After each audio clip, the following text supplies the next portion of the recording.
वो शंकराचार्य नहीं है। सुप्रीम कोर्ट ने उनके पट्टाभिषेक पर रोक लगा दी थी, उनका पट्टाभिषेक हुआ नहीं है। वे स्वघोषित शंकराचार्य हैं कि महाराष्ट्र में जब 2 संतों की निर्मम हत्या हुई थी, पीट पीट करके मारा गया था, तभी ये जो कथित शंकराचार्य हैं, जो अपने आप को शंकराचार्य कहते घूम रहे हैं, इन्होंने कितनी बार उद्धव ठाकरे का इस्तीफा मांगा था। 13 अखाड़े इस बात में एकजुट होकर के योगी जी के साथ में खड़े हुए हैं।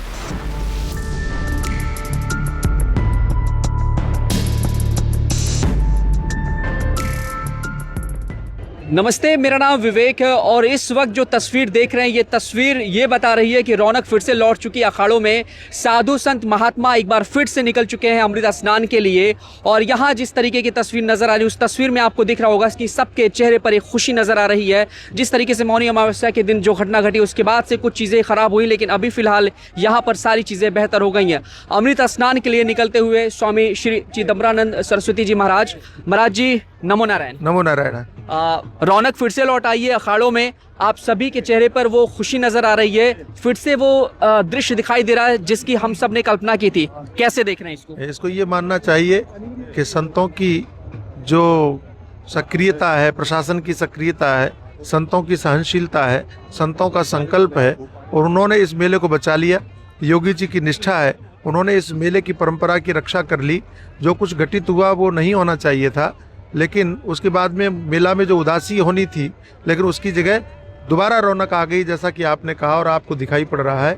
इससे ये सिद्ध होता है कि षड्यंत्रकारी सफल नहीं हुए, सिद्धांत सफल हुआ, अध्यात्म सफल हुआ, धर्म सफल हुआ।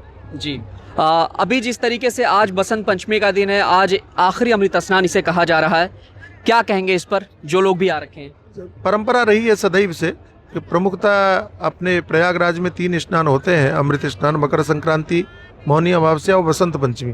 बसंत पंचमी के बाद में फिर अमृत स्नान नहीं होते, मेला तो लंबा चलता है। अखाड़े सभी प्रायः सन्यासी अखाड़े तो प्रायः सभी चले जाते हैं।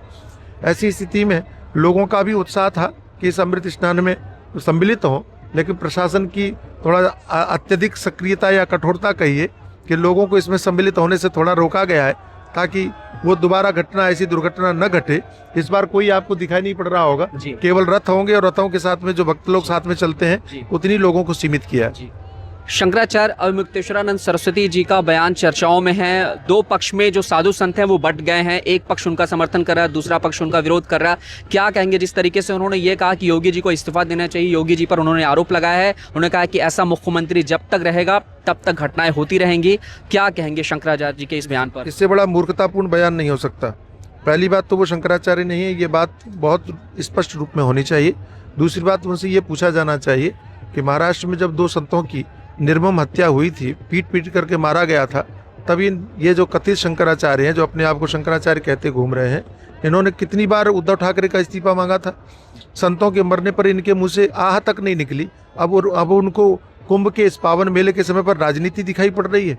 इससे बड़ी अतूरदर्शिता और मूर्खतापूर्ण बयान नहीं हो सकता। दूसरी बात, संत कोई खेमे में नहीं बटा है। संतों का सिद्धांत पूरी तरह से एकजुट है। 13 अखाड़े इस बात में एकजुट होकर के योगी जी के साथ में खड़े हुए हैं, मेला के साथ में खड़े हुए हैं, अपनी संस्कृति के साथ में खड़े हुए हैं। दुर्घटना के रूप में जो लोग मारे गए या जिन्होंने अपने जीवन खोया, उनके परिवारों के प्रति हमारी संवेदना है, हम उनके कल्याण की कामना करते हैं। लेकिन यहाँ ये समझना चाहिए कि विवाह आदि होते हैं, तब भी परिवार में अगर कोई मर जाए तो विवाह रोका नहीं जाता। इसी तरह से इस दुर्घटना के बाद हम अपनी परंपरा को समाप्त नहीं कर सकते, हम अपने मेले को समाप्त नहीं कर सकते। वो उत्साह बना हुआ है और बना रहेगा। शंकराचार्य की बात की जाए तो हमेशा से वो अलग अलग तरह के बयानों पर नजर आते हैं और अधिकतर साधु संतों के खिलाफ ही। योगी जी भी एक संत है और एक संत के नेतृत्व में इतिहास का एक तरीके से कहा जाए सबसे बड़ा ये महाकुंभ मेला लगा है। तो किस तरीके से उनकी विचारधारा है, आखिर वो इस तरह से क्यों बयान देते हैं, क्यों वो हमेशा से जो है दूसरी तरह की बातें करते हैं? मैं पुनः आपसे कहता हूं कि वो शंकराचार्य नहीं है। सुप्रीम कोर्ट ने उनके पट्टाभिषेक पर रोक लगा दी थी, उनका पट्टाभिषेक हुआ नहीं है। वे स्वघोषित शंकराचार्य हैं, उनका बहिष्कार किया जाता है। किसी ने भी उनको शंकराचार्य के रूप में स्वीकार नहीं किया है। आपने पूरे पीठाधीश्वर के वक्तव्य को श्रवण किया होगा।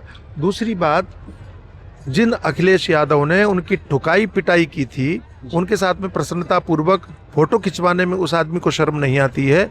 और जिन योगी जी के नेतृत्व में चाहे काशी हो, चाहे अयोध्या हो, चाहे प्रयाग का ये कुंभ हो और चाहे संपूर्ण उत्तर प्रदेश का, चाहे वो राजनीतिक दृष्टि से और चाहे वो धार्मिक दृष्टि से, दोनों तरह से जो वर्चस्व बढ़ा है उत्तर प्रदेश का, वो इन लोगों को देखा नहीं जा रहा। इसलिए राजनीति से प्रेरित होकर के वो ऐसे बयान देते रहते हैं। महाराज जी, एक दो सवाल रहेगा, आखिरी पहुंचने वाले हैं। योगी जी पर आरोप लग रहा है कि जो सरकार है वो कहीं ना कहीं चीज़ों को छिपा रही है। जितने लाशें मिली हैं, जितने लोग मृत्यु में पाए गए हैं, उससे कहीं ज़्यादा जो है ये चीज़ें यहाँ पर खराब हुई हैं। देखो, ये बात स्वाभाविक है, कोई भी ऐसी सरकार नहीं है जो इस तरह से छुपाव नहीं, दुराव नहीं करती हो। ये हो सकता है, इतनी बड़ी भीड़ में, दुर्घटना में जो लोग मारे गए हैं उनकी वास्तविक संख्या क्या हो सकती है, अनुमान सब लगाते हैं। आप भी जानते हैं, रेल दुर्घटना होती है, उसमें मारे जाते हैं, तो कोई भी सरकार सही आंकड़े नहीं बताती है। केवल योगी जी के ही ऊपर आरोप ये क्यों लगाए जाए? ये तो प्रत्येक सरकार का स्वभाव रहा है और सदा से होता रहा है। उसमें योगी जी की निष्ठा पर हम सवाल खड़े नहीं कर सकते। हमने देखा है कि योगी जी ने पूर्णतया समर्पित होकर के, और उनकी भावुकता जिस तरह से सामने आई, उनकी निष्ठा सामने आती है।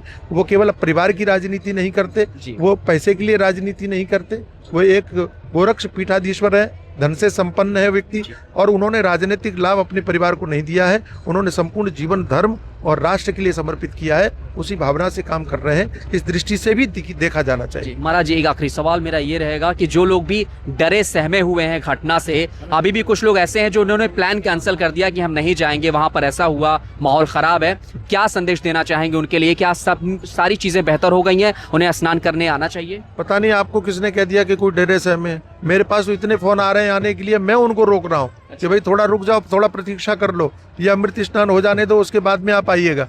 मुझे तो कहने वाले 40-40 लोगों का ग्रुप आने के लिए तैयार बैठा है और कहता है आप आज्ञा कीजिए, हम आने के लिए तैयार है। और किसी को डर नहीं है, किसी को भय नहीं है। सनातन संस्कृति रही है।